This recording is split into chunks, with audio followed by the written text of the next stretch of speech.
여러분에게 기도는 어떤 것입니까? 기도는 마치 방향을 잡는 것과 같습니다. 내가 어디에 있는지 자신을 위치를 알 수 있을 때에 자신의 존재를 발견하게 되는 것이죠. 자신의 그 위치를 파악하지 못할 경우에는 우리는 혼란과 불안에 빠집니다. 내가 도대체 어디에 있는 것인가? 때로 무모하게 행동하기 때문에 또 위험에 처해 있기도 해요. 만일 적군에게 자기가 포위되어져 있는데도 그 사실을 모른다면요, 이 사람은 생명을 잃게 됩니다. 만일 친구들에게 둘러싸여 있는데도 그 사실을 모른다면 그는 좋은 인간관계를 잃어버릴 수밖에 없어요. 만일 낭떠러지를 걷고 있는데 그 사실을 모르고 있다면 발을 헛디뎌서 이렇게 다칠 수도 있습니다.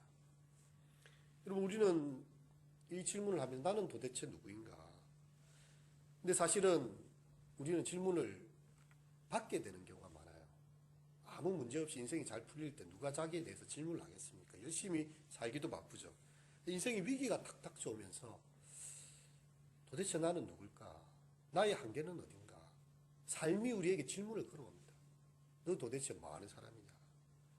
이런 그 고독한 질문 앞에 서게 되는 때가 있습니다. 그 대답을 어디서 찾을 수가 있을까요? 20세기에 이 가장 유명한 두 명의 철학자가 있었는데, 한 사람은 지그문트 프로이드예요.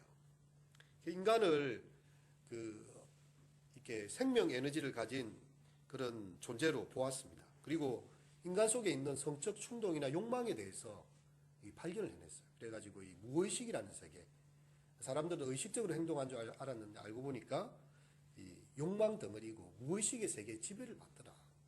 그냥 이렇게 어설프게 그냥 튀어나온 말도 알고 보면 그 사람의 내면에 있는 것들이 밖으로 나왔다는, 우리 지금까지 생각했던 이성적인 존재의 인간을 이렇게 뒤집어 놓는 이론이었는데 그게 굉장히 설득력이 있게 됐어요. 아, 인간은 어린 시절의 상처 혹은 보이지 않는 것들이 다 무의식에 스며들면서 그것이 결국은 욕망 덩어리로 자기의 삶을 지배하고 있다.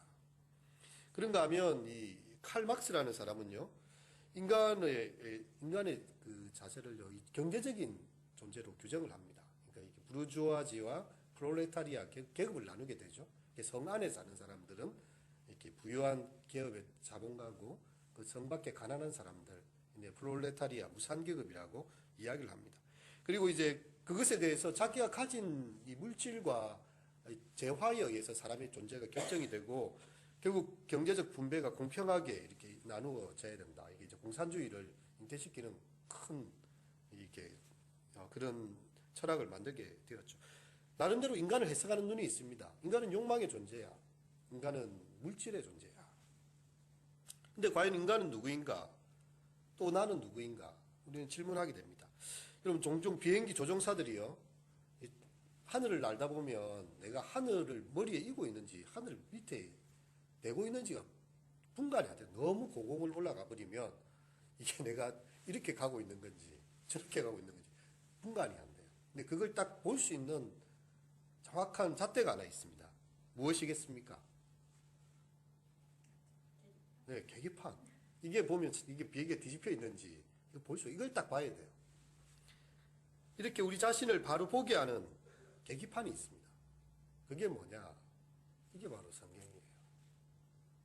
이 성경은요, 우리에게 이 사람의 생각으로 만들어진, 이 프로이드도 얼마나 공부를 많이 하고 자기 사유의 결과로서 그걸 이 꿈의 해석이라 글을 낸 거잖아요. 칼막스도 자본주의 책을 낸 거지 않습니까? 근데 성경은 하나님께서 외부로부터 우리에게 던져주신, 사람들이 그 자신의 지각으로 알 수 없는 그 인간의 존재의 우주적 위치에 대해서 하나님께서 계시를 통해서 우리에게 던져주신 정확한 잣대가 됩니다. 그래서 오늘 본문에서도 보면 사람이 무엇이기에 주께서 그를 생각하시며 인자가 무엇이기에 주께서 그를 돌보시나이까, 이렇게 이야기해요. 이 표제어를 보면 다윗의 시가yon, 다윗의 시 인도자를 따라 기띠스에 맞춘 노래라고 되어 있는데요. 이 기띠시라는 단어는 고대 히브리인들이 사용하던 이렇게 악기의 이름을 주적으로 하고 있습니다.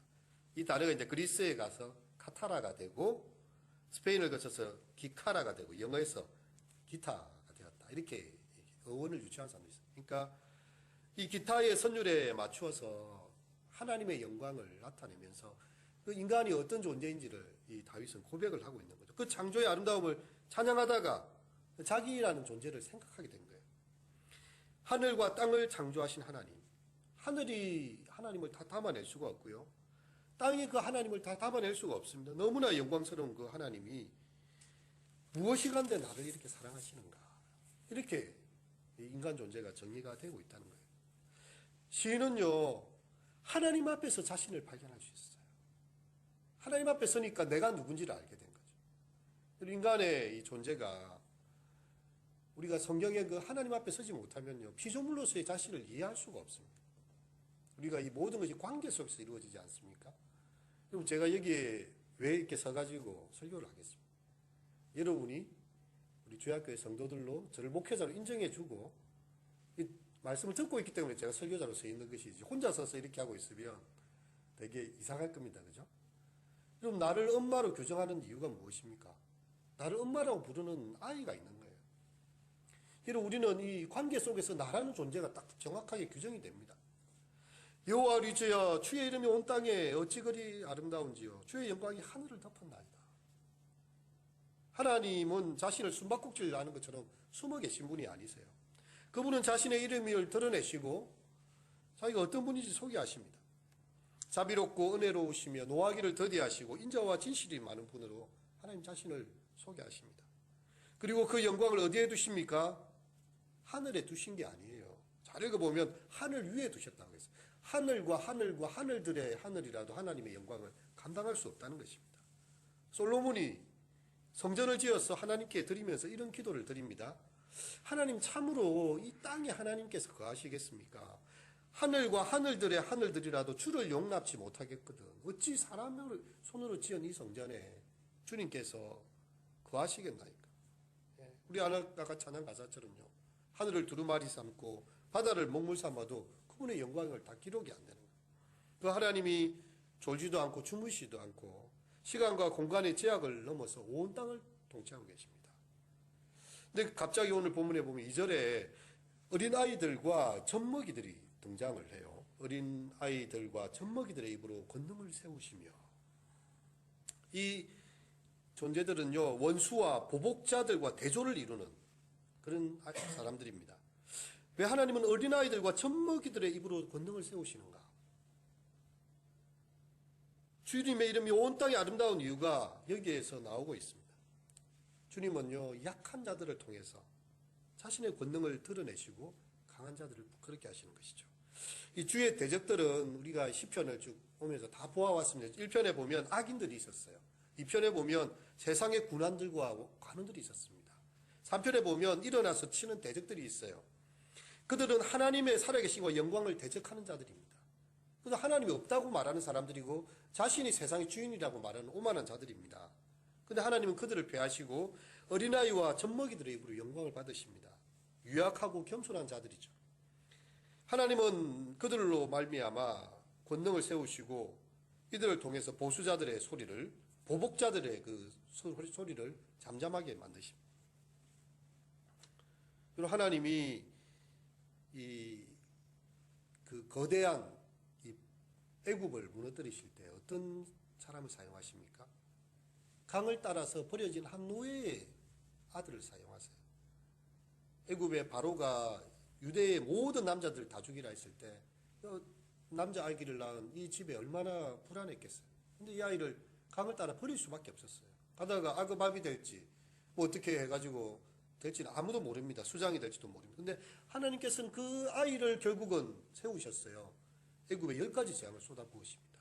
그리고 자기의 백성들을 가나안 땅으로 이끌어내시고 그 홍해 바다에 있어요. 그들을 다 침몰시키는 그런 일을 하십니다.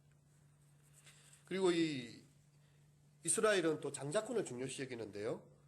보잘것없는 막내 아들, 이 사울이 왕이 되었을 때 하나님을 경외하지 않았어요. 하나님께서 그를 세우셨지만 그는 자신을 위한 기념비를 세우고 하나님께서 이 사울을 보시면서 마음이 이제 내가 사울을 버렸다 이렇게 이야기하시니까 사무엘이 슬퍼서 정말 잠을 이룰 수가 없었습니다. 하나님께서 또 다른 왕을 세우겠다 하시는 거예요.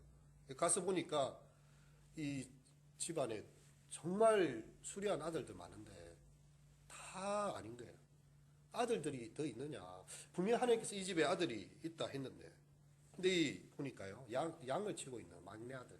그러니까 왕의 후보로는 전혀 아버지도 생각하지 않고 형들도 생각하지 않는 그냥 들에 양을 치고 있는 다윗을 데려다가 세우니까 하나님께서 이가 왕이 될 사람이다. 기름을 부어라. 그렇게 하십니다. 그 보잘것없는 막내 아들로 유대와 이스라엘 왕국의 통치자를 삼으신 하나님. 여러분 요셉은 어떻습니까?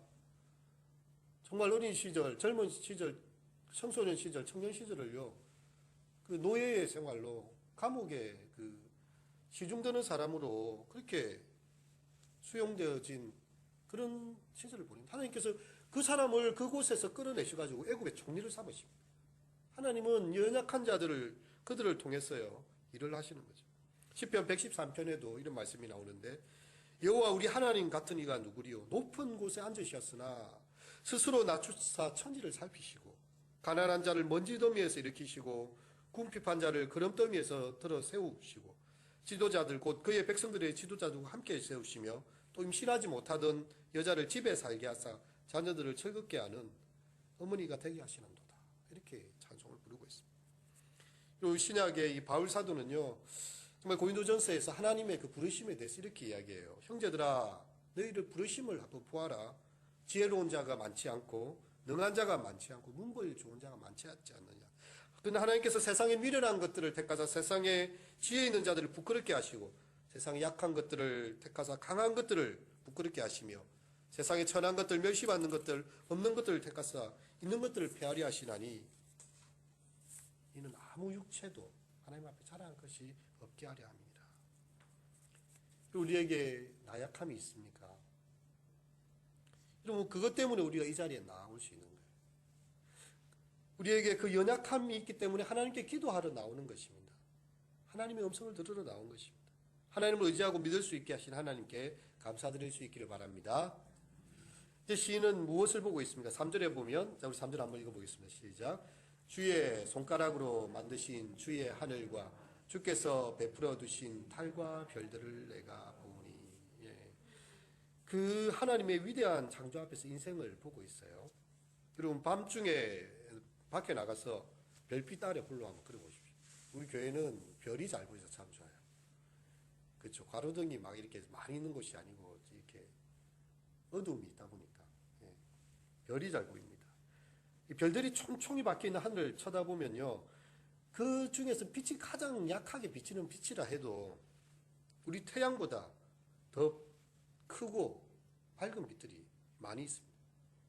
태양은 가까이 있어서 이렇게 잘 보이지만 정말 그런 태양보다 큰 천체들이 2억 2천만 곱하기 2억 5천만 곱하기 2억 5천만 개가 우주의 거대한 공간에 뿌려져 있다. 이게 상상이 잘 안 되시죠? 그럼 이제 이렇게 한 표현할게요. 우리 지구에 100억 개의 집이 있다고 한번 가정을 해보겠습니다. 100억 개 집마다 방이 10칸이 있어요. 그 10칸에 백열등이 방 가운데 하나 딱 있습니다. 그 백열등에 9개의 파리가 붙어 있는데 우리 지구는 그 파리의 세 번째 파리에 불과하다. 백열등이 태양이라면 세 번째 수금지와 목도천에 이렇게 가면 여러분 우주 속에 지구가 가지고 있는 위치가 그렇습니다. 그렇다면 우주 속에 인간이라는 존재는 과연 어떤 존재일까요? 정말 나타났다 사라져도 먼지보다도 이렇게 못한 그런 연약한 존재가 될 수 있습니다. 지구가 속한 은하계에만 해도 1000억 개의 별들을 하나님 풀어놓으셨어요. 우주에 그런 은하계가 1000억 개가 더 많아요. 그러니까 이거는 상상을 초월하고 우리의 이성으로는 가늠이 안 되는 그런 숫자입니다. 근데 하나님께서요, 우리 한 인간의 뇌를 어떻게 만드셨는가 하면 10,000개의 그 시냅스 연결고리를 가진 100억 개 가량의 신경세포를 좌뇌와 우뇌로 좀 집어넣으셔가지고 살 속에 집어넣으시고 두개골로 감싼 뒤에 뇌라고 부르세요. 이 우주만큼의 신비롭고 생각할 우리가 감히 아직도 발견되지 않는 뇌과학이요, 아직도 다 몰라요. 사람의 그 존재의 그 깊은 가치를 알 수가 없습니다. 하나님께서 그 인간을 그렇게 정교하고도 깊게 우주를 그 안에 씹어 넣으셨다는 거죠. 그리고 몸을 굽혀서 뒷마당이나 길가에 가서 흙을 한 좀 찜어 보십시오. 우리가 그 흙을 현미경에 놓고 본다면요, 그 안에 수십억 개의 미생물이 꿈틀거리고 있는 것을 보게 됩니다. 깜짝 놀래요. 그 많은 미생물들이 각기 나름의 이 조직을 가지고 있는데 아직도 그 신비가 다 밝혀지지 않고 있어요. 그 기능도 아직 다 밝혀내지 못했습니다. 우리가 잘 아는 가장 단순한 생물이 아메바. 아메바도 작지만 스몰하지만 심플하지는 않다는 거죠. 그것조차도 그 생명이 스스로 자가 번식하면서 살아가는 것을 정말 신비로운 것입니다. 근데 하나님께서 이 사람의 그 복잡한 세포 조직을 하나하나 살펴보시고 심지어 우리의 머리카락까지 다 세실 정도로 우리에 대해서 관여하시고 생각하시고 권고하고 계시다니, 이거는 성경이 아니면 감히 이야기를 못 해줘요. 인간은 하나님의 걸작품이라는 거죠. 하나님께서 자기의 형상을 따라 만든 너무나 소중한 존재라는 것입니다. 5절을 보면 하나님보다 조금 못하게 만드셨다 했어요. 영화와 총기로 관을 씌우셨다. 그리고 하나님께서 자기의 영광을 사람에게 위탁을 하셨습니다. 인간을 하나님의 영광을 드러내게 되어 있어요. 주의 손으로 만드신 것을 다스릴 수 있게 하고 만물을 그 발 아래 두는, 정말 그런 존재로 인간을 만드셨습니다. 우리가 창세기를 보면 하나님의 인간 형상으로 창조된 인간은요, 들짐승, 소나 양이나 야생동물, 공중의 새와 바다의 어족과 그 이런 모든 것까지 다 사람의 이름을 짓게 하시고 인간의 손에 다 맡기신 것을 봅니다. 다스리고 정복하게 하십니다. 그리고 우리는 어떤 자신에 대한 자아상을 가지고 있습니까? 만약 우리가 막스의 입장에서 말한다면 내가 가진 것이 없다면요, 흙수저라면 그냥 태어날 때부터 이미 나는 플롤리타리아의 무상계급으로 태어난 거예요. 정말 이 사회가 바뀌지 않으면 나는 평생 이렇게 흙수저로 살 수밖에 없는 그런 존재 자신이 규정이 되는 것입니다. 프로이드적으로 보자면 나의 욕망이 실현되지 않고 나의 무의식의 그 깊은 공허감을 메우지 못한다면 나는 욕망에 이끌려서 살아가는 그런 존재로밖에 보여지지 않아요. 여러분, 하지만 하나님께서는요, 너무나 존귀한 나를 지으셨다. 우리가 정말 나를 무가치한 존재고 낮은 자존감으로 자신을 바라본다면요, 나를 만드신 하나님을 무시하는 것입니다. 하나님 나를 얼마나 존귀한 존재로 만드셨는데. 여러분, 제가 5만 원짜리를 하나 가지고 있다고 생각하겠습니다. 5만 원짜리가 어찌해갖고 다 구겨지고 발에 밟히고 막 침을 뱉하고 이 땅에 떨어져 있습니다. 그리고 뭐 5만 원짜리를 보면 주우시겠습니까? 안 주시겠습니까? 구겨지고 침 뱉어지고 짓이겨져도 5만 원은 5만 원입니다. 세상이 날 향해서 당신은 가진 것도 없고 당신은 뭐 TV에 나오는 모델들보다 이 고급 화장품으로 쫙인 사람들보다 이 비교가 안 되지 않느냐. 외형으로 판단하고 물질로 판단하고 우리가 사는 세상이 다 그래서 연봉 얼마냐. 돈으로 몸값을 재고요. 그렇다면 뭐 연봉을 못 받는 정말 아무것도 없는 장애인은 어떻게 살아란 말입니까? 제대로 우리가 생각할 때에 그 인간의 존재의 가치를 어디서 찾는단 말입니까? 인간으로 존재하는 것 자체가, 하나님을 형상으로 되었다는 것 자체가 소중한 거예요. 우리는 이렇게 자기 숭배에 빠져서 교만함의 극치를 달리든지 아니면 정말 자기를 무가치하게 여기고 스스로 자멸에 빠지든 이 두 가지 극단의 세상 속에 살고 있습니다. 그래서 우리는 그것에 대한 정확한 자기의 위치를 점하기 위해서 성경을 읽어야 됩니다. 우리 하나님 앞에서 얼마나 작은 존재인지 그 앞에 겸손으로 티끌에 입술을 대며 하나님, 내가 우주의 이 연약한 존재입니다. 뿐만 아니라 그럼에도 불구하고 하나님 나를 이토록 사랑하시니. 제가 첫 설교할 때 정우성 씨의 시를 이야기를 했어요. 아침에 눈을 떴을 때 티끌을 보게 하시면 감사합니다. 살아있잖아요. 내가 눈이 보이잖아요. 티끌이 세상에 다 보여요. 우리 집에 청소 안 해서 티끌이 있지만 보입니다. 얼마나 감사합니다. 하나님, 내가 우주에서 티끌만큼이나 작은 존재임을 깨닫게 하시니 감사합니다.